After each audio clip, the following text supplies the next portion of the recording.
Baik, selamat malam teman-teman semua yang hadir malam ini. Saya Reslian Pardede. Nah, ini seperti yang mungkin sudah dilihat di flyers, kita akan mendiskusikan lebih pada seperti diskusi buku, yaitu buku Homo Deus karangan Yuval Noah Harari, dan lebih fokus pada bagaimana manusia dan teknologi. Nah, sebelumnya disclaimer dulu ya teman-teman semua. Pertama, I'm not a techie, so saya bukan teknolog ya orang yang berkecimpung dalam bidang teknologi. So please bear nanti mungkin yang saya pahami juga mungkin silahkan kalau ada teman-teman di sini yang betul-betul dari terutama di sini teknologi bukan teknologi secara sempit tapi digabung dengan teknologi dan sains. Jadi monggo kalau ada pandangan lain atau juga terutama mereka yang sudah membaca buku ini. Kemudian yang kedua, diskusi kali ini bukan tesis saya, jadi pemahaman saya mungkin sama dengan teman-teman semua yang membaca, karena kalau ini tesis saya harus mempertahankan sesuatu, but this is a discussion, so please juga bacaan saya mungkin berbeda atau mungkin juga ada yang kurang atau tidak sesuai. That's exactly why kita berdiskusi ya. So, from that, dari disclaimer itu kita mulai. Jadi, right. Nah, pengantar dulu sebelum kita bingung apa sih sebenarnya yang mau kita diskusikan malam ini. Jadi, ini adalah diskusi kita, terutama kita akan fokus, mengenai pertanyaan siapa manusia dan kalau banyak yang hadir di sini juga dengan latar belakang filsafat, pertanyaan ini sudah menjadi fokus sejak Plato, siapa itu sebenarnya manusia, dan kita tahu di proyek pencerahan, ya dari sebelumnya sebenarnya dari Descartes juga sudah memberi fondasi manusia sebagai subjek yang berpikir, juga misalnya Immanuel Kant dengan bahwa manusia dengan otonominya.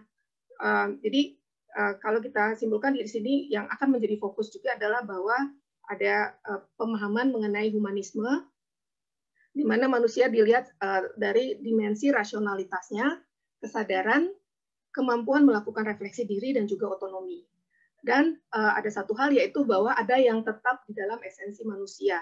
Jadi ada yang disebut manusia itu ada sesuatu di dalam dirinya.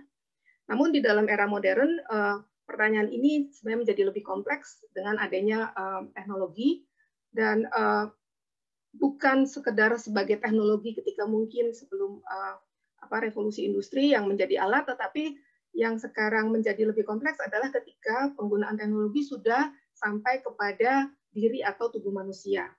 Nah, yang malam ini yang akan kita fokus adalah pertanyaannya sejauh mana hubungan antara manusia dengan teknologi terkait dengan pertanyaan siapa itu manusia.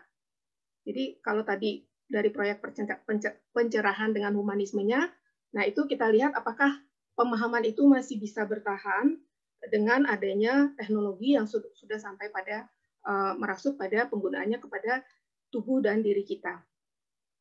Nah, diskusi ini kita akan secara khusus membahas mengenai buku dari Homo Deus terkait dengan pertanyaan tersebut.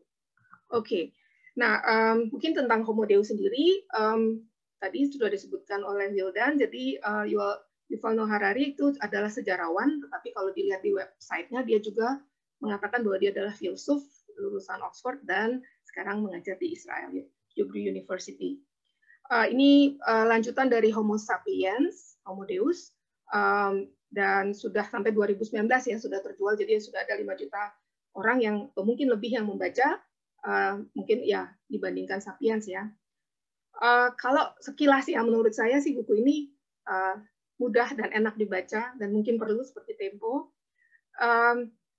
dan banyak banyak humor gitu ya.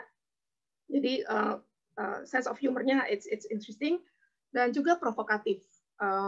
Jadi makanya mungkin bisa menjadi bestseller karena kalau nggak provokatif, why should you read it, right? Dan karena sebagai sejarawan ini banyak sekali contoh detail yang kadang-kadang membuat kita bisa tenggelam di dalam contoh-contohnya. Jadi ketika dia menyampaikan sesuatu banyak sekali contoh detail. Nah, buku ini secara in a nutshell dia intinya adalah bagaimana dia memperkirakan matinya Homo sapiens Yang dimaksud Homo sapiens adalah kita ya, manusia saat ini, dan juga dari pandangan humanisme tadi, dan dia memperkirakan di masa depan itu akan muncul manusia dewa atau Homo Deus, manusia super di masa depan. Nah, struktur bukunya dulu ada 3 bagian. Jadi dia di bagian pertama itu dia membahas hubungan antara manusia dengan hewan lain. Ini untuk memberikan penekanan pada keistimewaan Homo sapiens. Bukan karena manusia lebih kuat, tapi karena manusia bisa mengorganisir diri dan berkelompok. Ada revolusi pertanian, di mana ada terjadi domestifikasi hewan, dan seterusnya. Nah, ini kita tidak akan banyak membahas, karena saya rasa antara nomor 1, bagian 1 dan bagian 2 itu sebenarnya sudah banyak dibahas di Homo sapiens, di buku Homo sapiens. Di bagian kedua, ini dari buku Homo Deus, ya ini dijelaskan secara panjang lebar mengenai tadi humanisme ya, bahwa manusia adalah pusat dari alam semesta, sehingga dia menjadi sumber nilai, punya otoritas yang menentukan bagaimana alam semesta ini dikelola. Dan ini terkait dengan di revolusi industri ya, penemuan mengenai tulisan dan uang itu kalau sebelumnya dengan hewan, dengan binatang lain, manusia bisa menguasai melalui revolusi pertanian. Nah, dengan masa setelah revolusi industri, dengan adanya uang dan tulisan, ini membuat manusia bisa menjadi lebih efisien, bahkan bisa mengelola ya dunia ya katakanlah ini dalam secara lebih masif dan secara lebih efisien. Nah, disinilah muncul pemahaman mengenai humanisme pada masa ini, di mana manusia menjadi subjek yang istimewa, memiliki esensi tetap, sumber nilai, dan makna.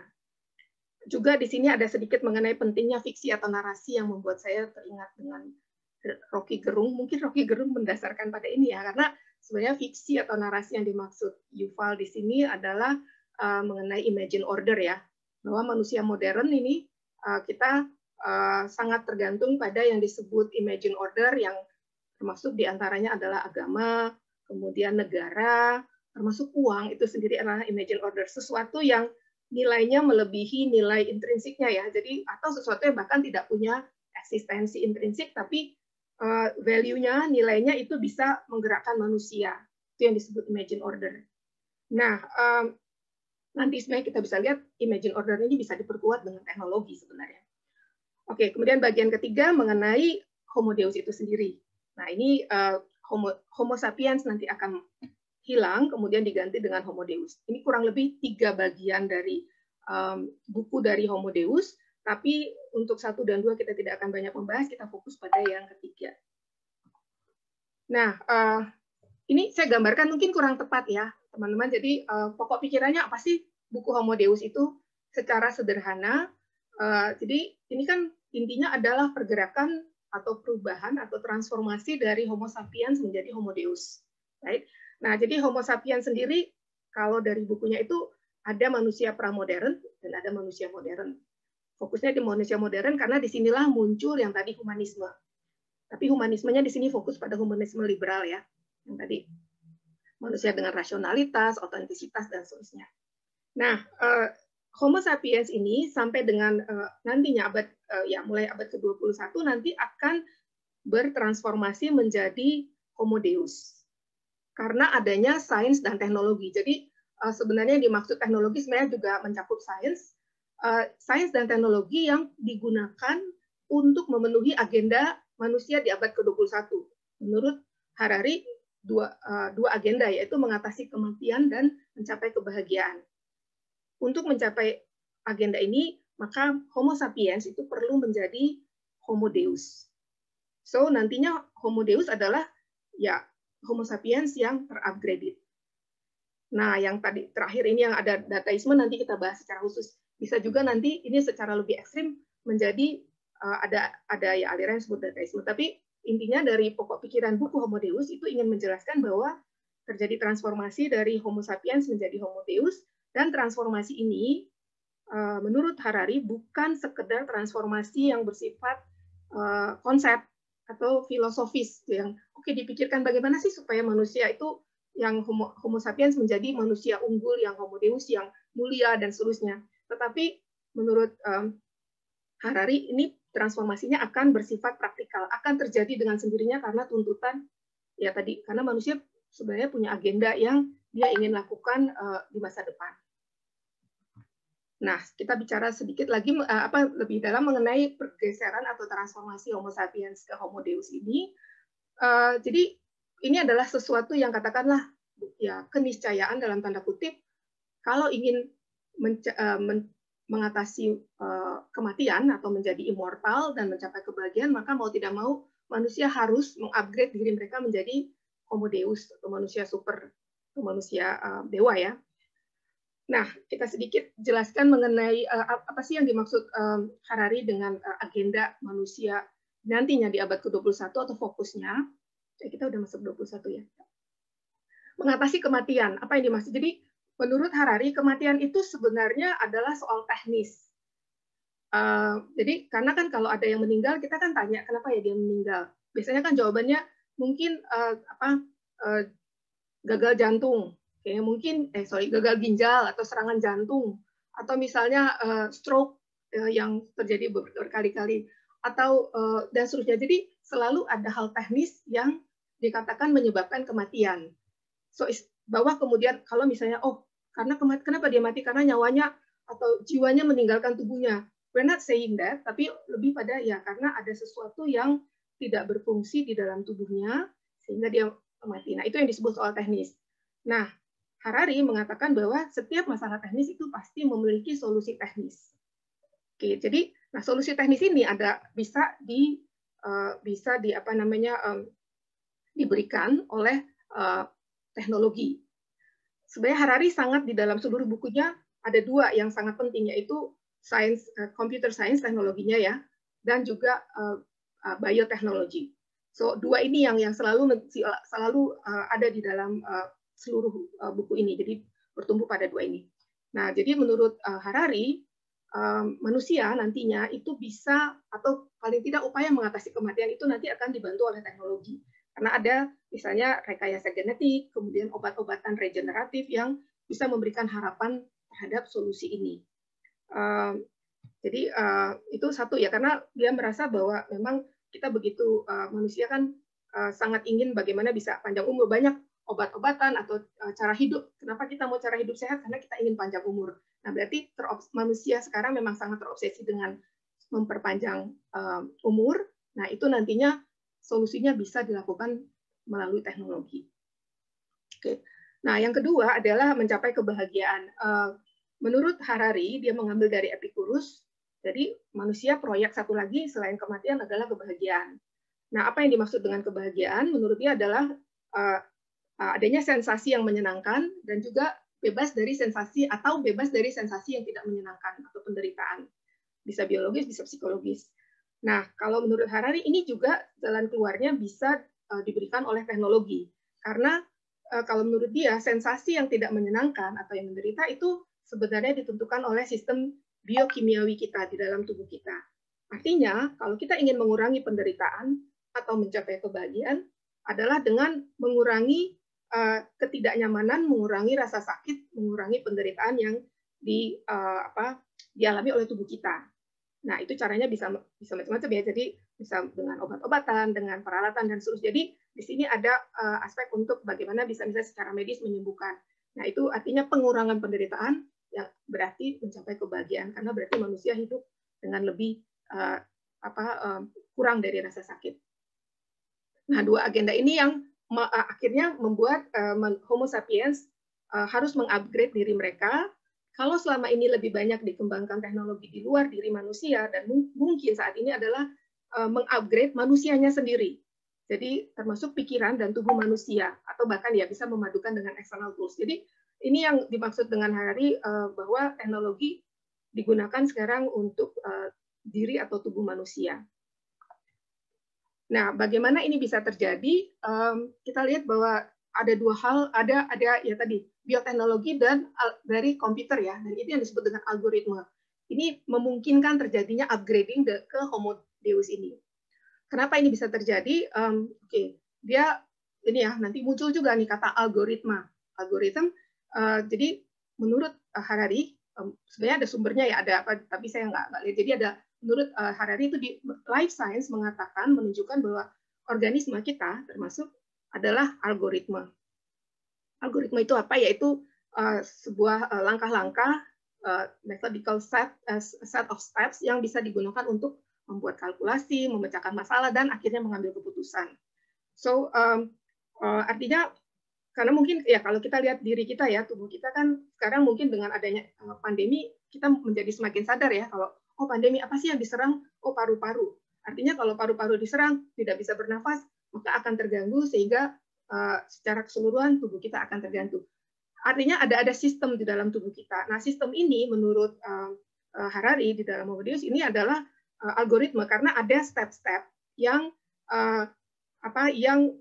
memungkinkan, artinya ada sistem, ada step di dalam tubuh kita yang memungkinkan sistem itu berjalan.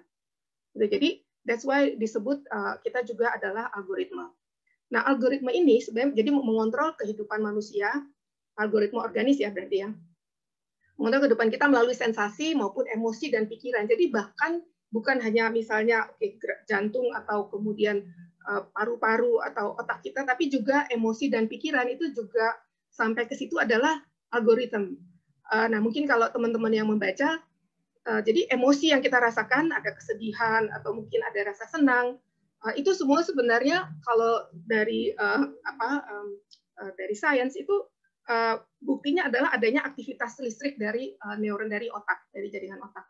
Jadi yang disebut memori, pikiran, dan imajinasi itu bisa diamati kalau misalnya ketika orang berpikir atau mengenali sesuatu, ternyata ada gerakan elektron neuron dari otaknya.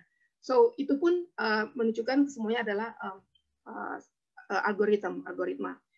Nah, artinya kalau itu algoritma atau kalau itu sistem, berarti sistem itu sebenarnya bisa diintervensi oleh teknologi, bisa diperbaiki, bisa di enhance melalui ya ini tadi nanti akan ada rekayasa biologi, rekayasa cyborg yang artinya antara manusia dan robot, atau juga pengadaan non-organik yang di-attach ke tubuh kita.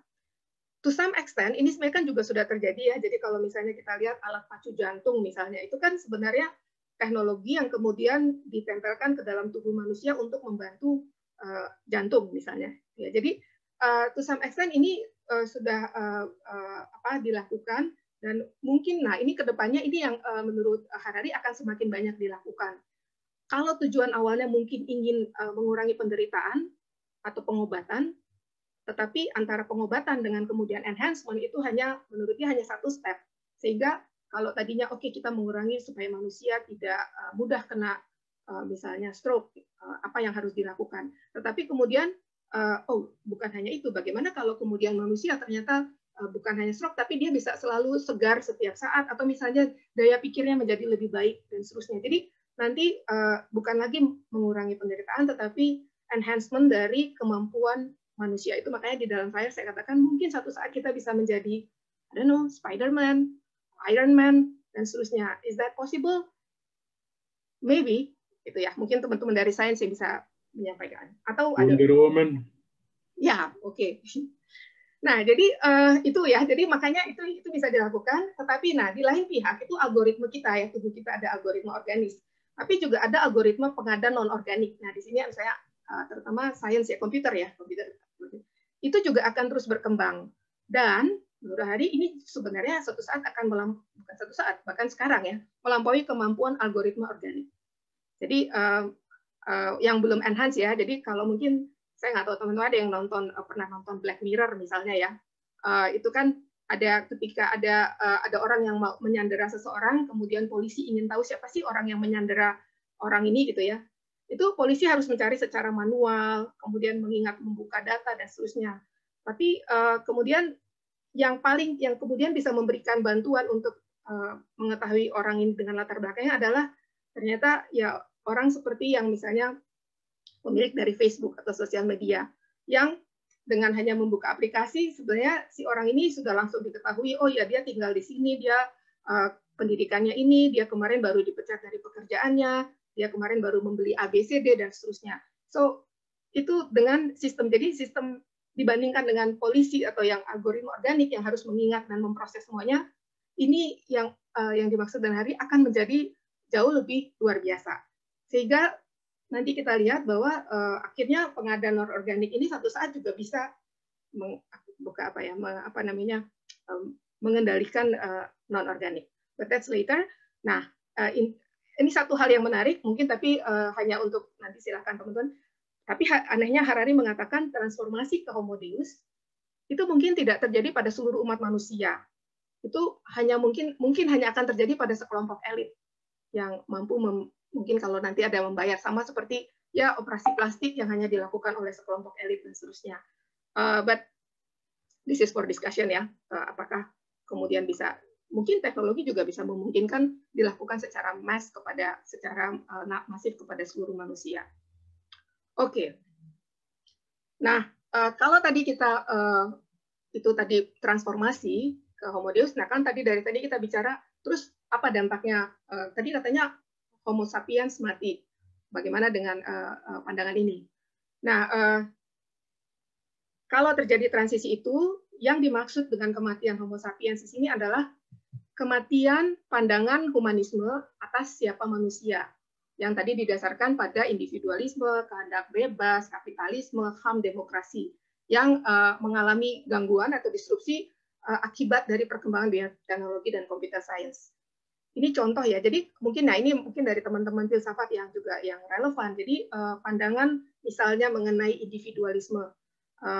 Di sini si Harari mengambil contoh Kahneman ya, Daniel Kahneman yang fast and slow thinking, yang mungkin yang baca, ada experiencing, ada narrating self. Kalau individualisme kan mengatakan bahwa manusia itu adalah individu yang utuh gitu ya, satu kesatuan utuh. Tapi sebenarnya juga dibuktikan oleh Kahneman dengan eksperimennya bahwa sebenarnya manusia itu memang ada yang mengalami, tapi ada yang the narrating self, sebenarnya ada diri yang bercerita. Nah, diri yang bercerita itu tidak selalu bisa menyimpulkan apa yang dialami oleh tubuh yang kita alami. Jadi sehingga akibatnya sebenarnya yang paling berpengaruh membuat keputusan adalah diri yang bercerita ini. Jadi intinya adalah bahwa kalau kita menganggap ada individualisme, ada satu kesatuan utuh pada seseorang, sebenarnya di dalam diri individualisme itu pun sebenarnya yang terdiri dari saya nggak tahu 37 juta sel dan sebagainya itu juga bisa berbeda-beda. Bahkan ada diri yang mengalami, ada diri yang bercerita. Ini pun sebenarnya tidak selalu menjadi satu. Atau bahkan katanya otak kiri dan otak kanan pun itu mereka belum tentu menjadi satu kesatuan. So ini salah satu yang menurut jadi paham individualisme dari liberalisme, humanisme liberal itu dikatakan oleh misalnya dengan adanya bukti-bukti yang mengatakan tidak seluruhnya sepenuhnya individualistik. Nah, kemudian juga mengenai misalnya kehendak bebas. Kalau misalnya apakah manusia sebenarnya bebas menentukan dia mau melakukan A, B, C, D? Kalau di sini Harari mengatakan keputusan manusia itu sebenarnya didasarkan pada proses biokimia atau aliran listrik dan aliran listrik di dalam otak. Ini ada beberapa percobaan yang mungkin sudah membaca yang menunjukkan bahwa apa yang kita pikir adalah itu keputusan kita yang yang bukan dipengaruhi orang lain, sebenarnya setiap keputusan yang kita ambil itu selalu ada pengaruh dari luar. Dan juga bahwa itu ada pengaruh dari kimia dan aliran listrik di otak kita. Nah, menurut Harari ini semua keputusan ini bisa dimanipulir melalui alat yang bisa mengintervensi stimulasi otak dan reaksi kimia. Bahkan misalnya contoh ya paling gampang kalau misalnya melihat sosial media misalnya ya, kan kita juga bisa bertanya ketika kita mau memutuskan membeli sesuatu atau misalnya mau melakukan sesuatu, apa iya itu sebenarnya kehendak bebas yang saya lakukan murni berdasarkan tidak ada pengaruh dari manapun, atau sebenarnya bahkan saya sebenarnya bisa diarahkan. Dan kita tahu Pilpres Amerika juga bagaimana informasi yang dibombardir terus-menerus itu ternyata berpengaruh terhadap keputusan yang akan diambil oleh manusia. So pada dasarnya adalah pertanyaannya, kalau begitu apakah kehendak bebas itu ada ketika sebenarnya teknologi itu baru dari sosial media ya, belum lagi kalau misalnya teknologinya berupa misalnya alat yang kemudian bisa di dalam buku diberi contoh yang alat diletakkan di kepala, kemudian alat itu bahkan bisa membuat kita yang misalnya tadinya tidak mau melakukan sesuatu, kemudian jadi terdorong untuk melakukan sesuatu karena ada hal yang dipengaruhi di dalam otak. So itu yang artinya kehendak bebas menjadi pertanyaan. Juga ya di sini termasuk keputusan ya, karena terkait misalnya kapitalisme, hanya contoh saja misalnya juga ketika akan membeli sesuatu tadi, sebenarnya ketika dikatakan oh ya segala sesuatu adalah hak konsumen, itu juga bisa dipertanyakan. Dan juga demokrasi, apakah demokrasi yang sekarang masih cocok dengan bentuk yang sekarang, atau sebenarnya demokrasi dan juga misalnya birokrasi yang ada harusnya juga harus berubah mengikuti teknologi, dan bahwa pemahaman bahwa manusia itu bukan individu yang punya kehendak bebas, punya autentisitas, atau yang memang harus diberikan hak untuk misalnya memberi vote berdasarkan keputusan yang dianggap bebas, karena sebenarnya bisa dipengaruhi. Oke, nah jadi dari penjelasan ini banyak sekali contoh di dalam buku itu, artinya kesimpulan dari Harari adalah Homo sapiens itu secara ekonomi, bahkan juga dibilang militer ya, bahkan juga sebenarnya ada estetika, itu menjadi useless, agak keras ya. Jadi bahwa karena toh ketika mau akan perang juga percuma mengirim manusia, toh manusia apalagi manusia yang ragu-ragu akan mengambil keputusan mau menembak atau enggak, ada banyak apa namanya dilema di dalam dirinya, ya kirim saja drone misalnya, atau kirim saja alat yang kemudian tidak perlu punya dilema moralitas untuk melakukan sesuatu. So that's what he means by useless misalnya dalam militer. Nah, juga mungkin dalam ekonomi ya, ketika mengambil keputusan atau misalnya bekerja secara efisien dan seterusnya. Nah, algoritma non-organik dari komputer dipadu dengan bioteknologi itu sebenarnya bisa lebih mengenal siapa diri manusia daripada dirinya sendiri. Dan pada akhirnya bisa mulai mengambil kendali dari Homo sapiens. Karena Homo sapiens akhirnya, ini tadi ya, the free individual is sebenarnya itu hanya algoritma yang dipengaruhi oleh dalam biokimia dalam dirinya, dan itu selama bisa diintervensi, kita bisa mendorong manusia menjadi apa yang kita anggap sebagai manusia yang super. Oke, jadi ini yang dimaksud dengan kematian Homo sapiens. Kalau begitu, seperti apa manusia nantinya? Nah, ini yang dia sebutkan kan ada muncul teknologi baru, yaitu religion baru, techno-religion dia sebutnya, techno-humanism sama dataism. Jadi ada Homo Deus, right? Nah, kalau Homo Deus dengan techno-humanism itu ini sama-sama Homo Deus ya, tapi dia masih menganut manusia sebagai sumber otoritas dan nilai. Manusia masih nilai tertinggi. Tetapi di-upgrade menjadi Homo Deus yang lebih superior melalui rekayasa genetik dan seterusnya. Nah, tetapi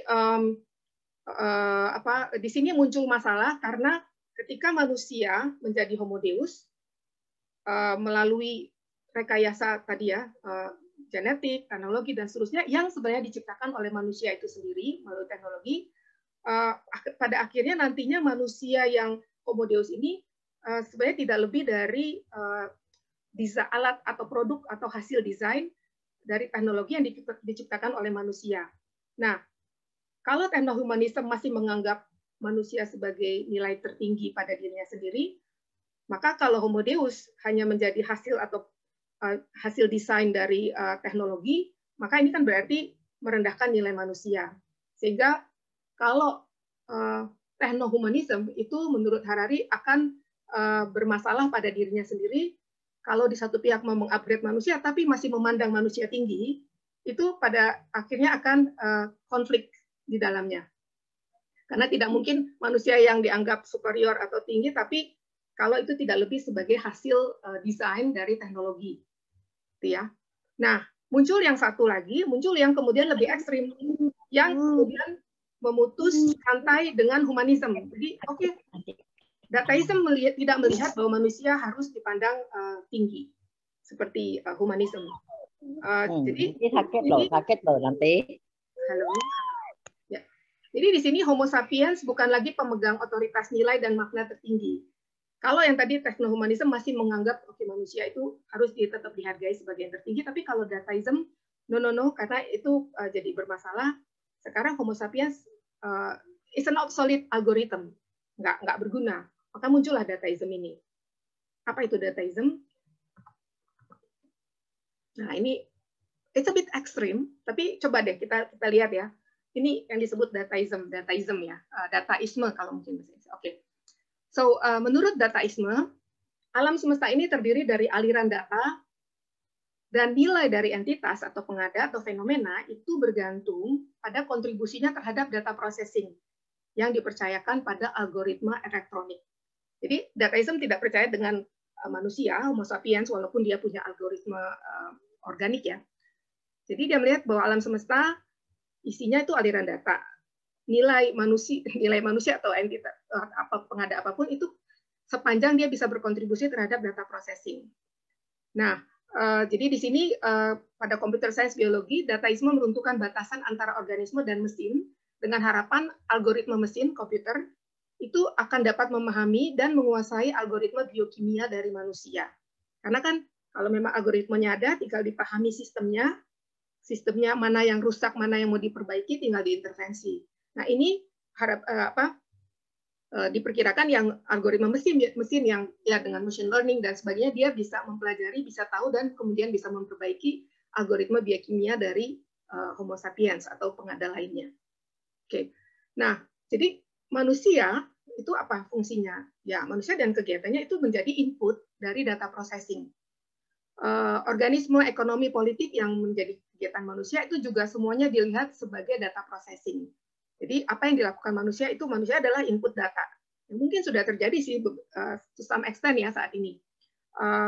Tapi kalau begitu manusia input, kalau gitu apa yang dihasilkan oleh data processing? Nah, yang dihasilkan adalah yang disebut Internet of All Things. Nah, ini adalah terciptanya data processing system yang baru dan lebih efisien yang disebut Internet of Things. Ketika ini terjadi, inilah Homo sapiens lenyap.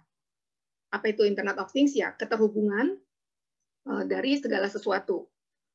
Keterhubungan dengan sistem menjadi sumber makna di sini. Jadi nilai tidak terletak lagi, misalnya ya ini contoh, jadi bukan lagi pada aktivitas pengalamannya, tetapi bagaimana pengalaman ini kemudian diubah menjadi data, sehingga bisa menjadi aliran data yang terhubung ke sistem. Jadi nilai makna, sumber makna bukan lagi manusia, tetapi bagaimana semua keterhubungan itu bisa terhubung dengan sistem. Artinya terhubung dengan sistem, semua harus diubah menjadi data. Jadi apapun yang dilakukan oleh manusia itu bisa dikonvert menjadi data, terhubung dengan sistem, baru itu menjadi meaningful. Artinya di sini ada prinsip bagaimana memaksimalkan aliran data, terkoneksi ke semua sistem, dan adanya freedom of information. Freedom of information bukan bahwa kita berhak terhadap informasi, tetapi bagaimana sistem itu data processing itu bisa memperoleh semua data yang dibutuhkan. So it's all bagaimana kita penghuni dunia ini bisa bermakna terhadap menjadi data dan memberikan semua data. Jadi tidak ada lagi data yang disembunyikan. Ini mungkin yang pernah membaca atau menonton film judulnya Circle ya kalau nggak salah. Ini juga sudah ada ya di dalam, itu novel yang sudah beberapa tahun lalu, ketika semua hal itu harus, ya ini persis juga, jadi semua hal harus terkoneksi, jadi bahkan semua aktivitas kita itu ada banyak alat diletakkan di tempat dimanapun, dengan motonya adalah rahasia adalah kejahatan.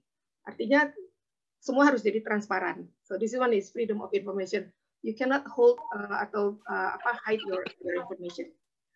Dosa bagi dataism itu adalah kalau kita mengganggu aliran data, terjadinya aliran data.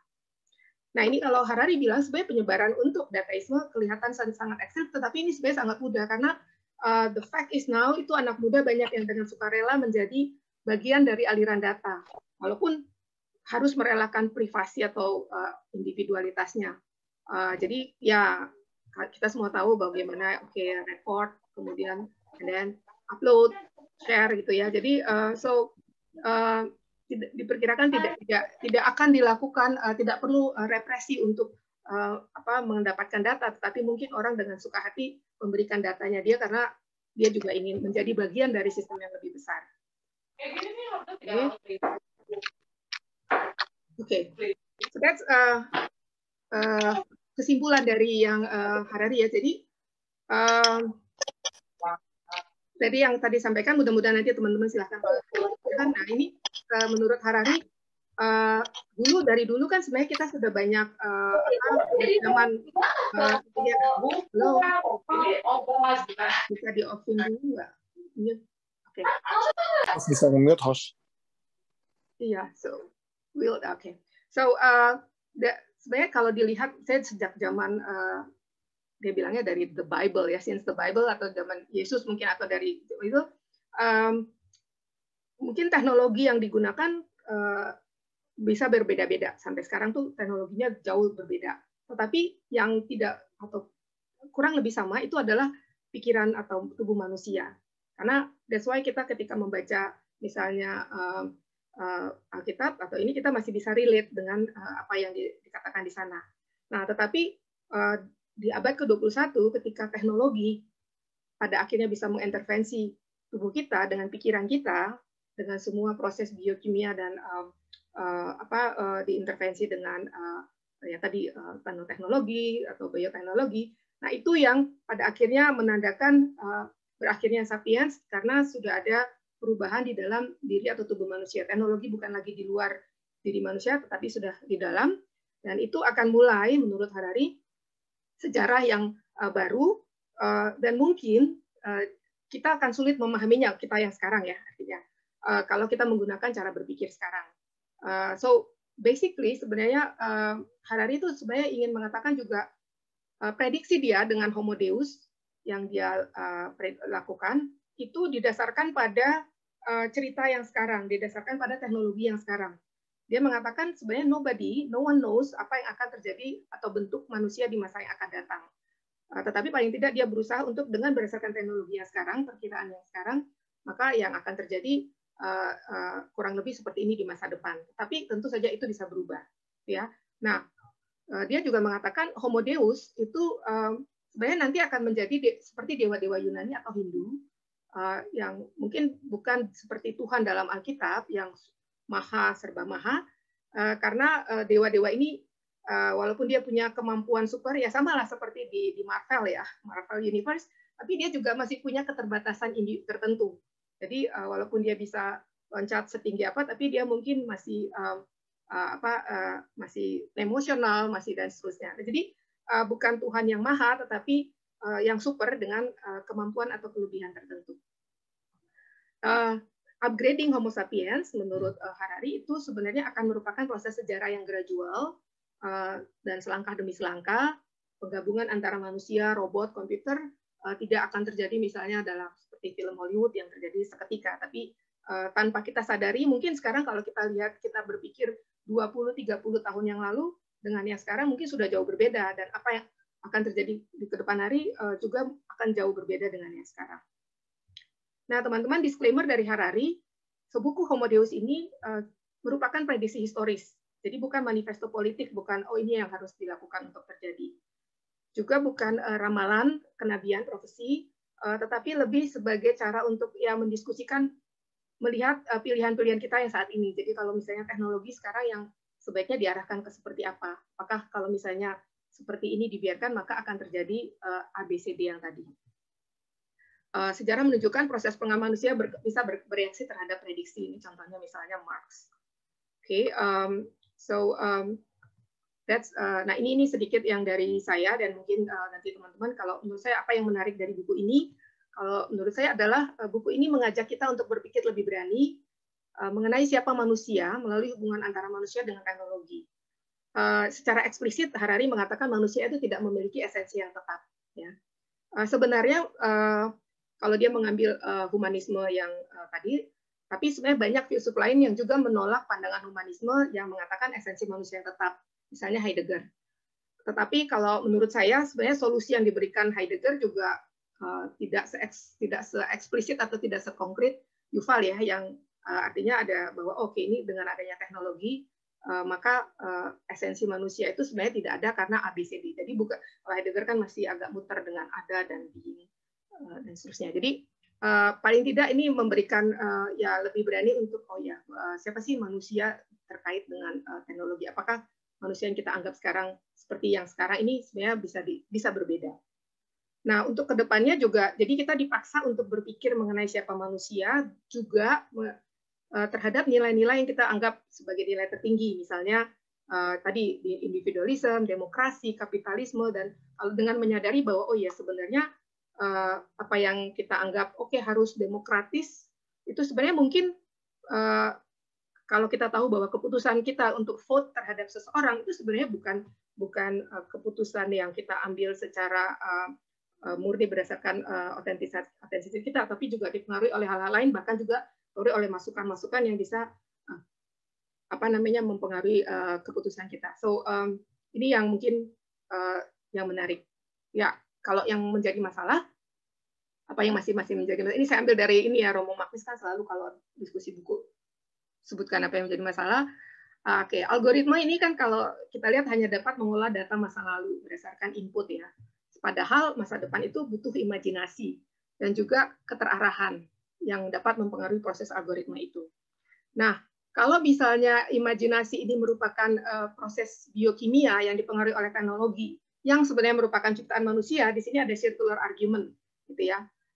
Artinya manusia Homo sapiens itu sebenarnya dengan artinya dari mana dong kalau begitu kalau misalnya dibiarkan seperti itu maka itu akan muter-muter di situ aja gitu dan tidak akan ada perkembangan yang berarti.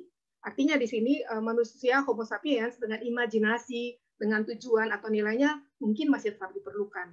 Karena juga tidak mungkin terjadi loncatan inovasi kalau segala sesuatu hanya berdasarkan pola atau pattern di masa lalu. Ada terobosan-terobosan yang muncul karena dia breakthrough dari masa lalu. Nah, ini yang apakah itu bisa dihasilkan oleh mesin atau komputer. Kemudian teknologi dan sains tidak memecahkan masalah nilai atau etika karena pandangan mengenai apa yang sebaiknya dilakukan, apa yang tidak dilakukan itu akan ada kebingungan kalau semuanya didasarkan pada algoritma dari sains ya, karena tidak kecuali memang nilai yang tertinggi adalah misalnya efisiensi atau efektivitas dan seterusnya, tetapi ketika harus memutuskan persoalan etika itu sains dan teknologi mungkin tidak akan bisa menjawab atau membantu sepenuhnya. Dan di sini mungkin juga ya tentang definisi kebahagiaan yang tadi dikatakan mungkin terlalu sempit karena belum tentu bahwa semua manusia ingin menghindarkan diri dari kesakitan atau penderitaan. Mungkin ada yang kebahagiaan melakukan sesuatu yang melampaui kewajiban dirinya sendiri. Nah, ini yang tidak tercakup di dalam proyek dari manusia di masa depan yang dijelaskan menjadi dasar loncatan atau transformasi ke homo deus.